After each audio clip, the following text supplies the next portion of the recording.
In this video, we're going to be going over the huge market crash coming tomorrow in NBA 2K23 Myteam. As you guys most likely know, Season 6 is coming out tomorrow at 11 a.m. Eastern Time, and whenever a new season does drop, usually the market does go down a pretty decent amount. In this video, I'll be telling you guys when is the best time to buy your cards and when is the best time to sell your cards as well, because I've been getting a lot of questions on just market talk videos and just in general of when they should be selling certain cards. So I'll be talking about all that type of stuff in this video. So first off, I just want to give you guys my content predictions. I did do a separate video going in depth of why I made these predictions, but let me know in the comment section down below, who do you guys think is going to be coming out tomorrow as the Dark Matters? I think we could see 3 Dark Matters for the first drop of Season 6, because all of these ones have had 2 Dark Matters, from the Radiant set with the Dark Matter T-Mac and the Dark Matter D-Rob, all the way to the most recent set, the High Res, with the Dark Matter Cade and the Dark Matter Devin Booker. So if we do see 3 Dark Matters, my guess is going to be Dark Matter MJ, Dark Matter Wilt, and then I kind of went with like a Dark Matter like Harden, Dark Matter Draymond, or not Draymond, sorry, Dark Matter Harden. He could definitely get a card. I was thinking maybe like a Carmelo Anthony, maybe a Dwight Howard, like one of those names, a Ron Artest, a card that's like maybe going to be sort of the troll Dark Matter.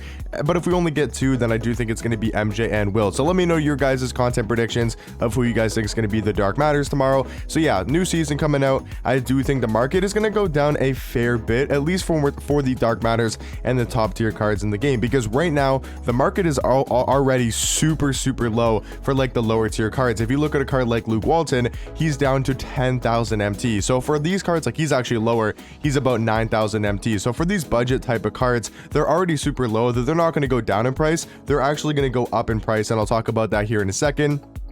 Jonathan Isaac, he's extremely low. I could see this card going back up in price as well, right? He's about 49, maybe 45,000 MT, which is extremely good value for this small forward card. But these cards will most likely go back up in price to Jonathan Isaacs, to Jonathan Benders, the Ricky Davises of the world, the Scotty Barnes, because I'm assuming Scotty Barnes is a lot cheaper. He should be down to about 60,000 MT.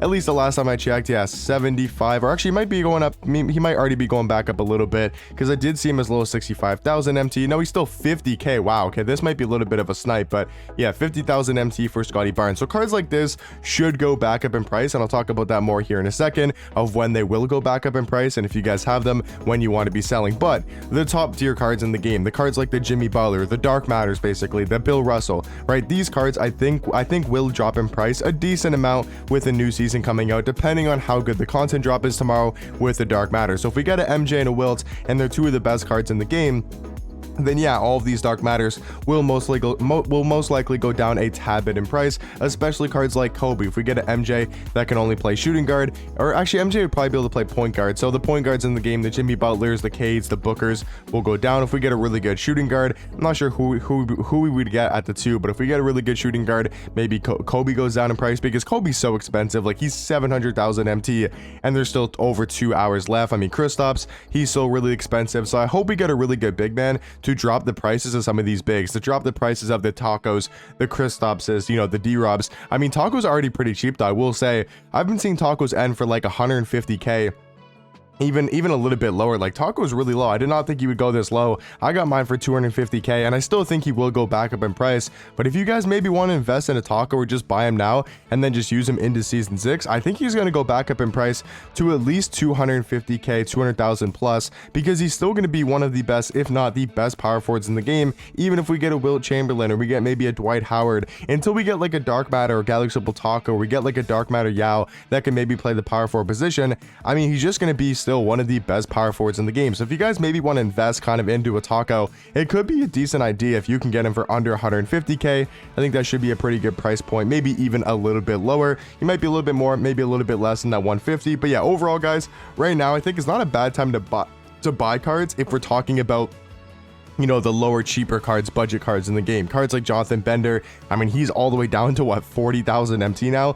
Like, that is extremely low. Cards like Poku, cards like Luke Walton, you know, Dino, he's always been super expensive. He's always been like 35 to 40,000 MT, and now you can get Dino for about 15k. Like, that is extremely good value for still a really good center in the game, and I think these cards will go back up a decent amount. So now to talk about when you guys should be selling your cards, what I think is going to happen, and what happens pretty much every single season, is once we get to Sunday and Monday of the new season. So Friday and probably even Saturday, the market will be fairly low, but then Sunday and Monday, the market usually tends to go actually up in price a decent amount because people are trying to grind for all the new cards. And now this is really important if the cards are really good. If there's a really good card to grind for in Unlimited, or really good card to grind for in Clutch Time, or just really good cards in the Vault, for example, and there's maybe some good prizes, like maybe they add something really good in here that people want to grind for, that's when the cards go back up in price the most, because people are trying to build back their teams, because a lot of people do sell their entire squads or sell most of their teams before the new season does come out.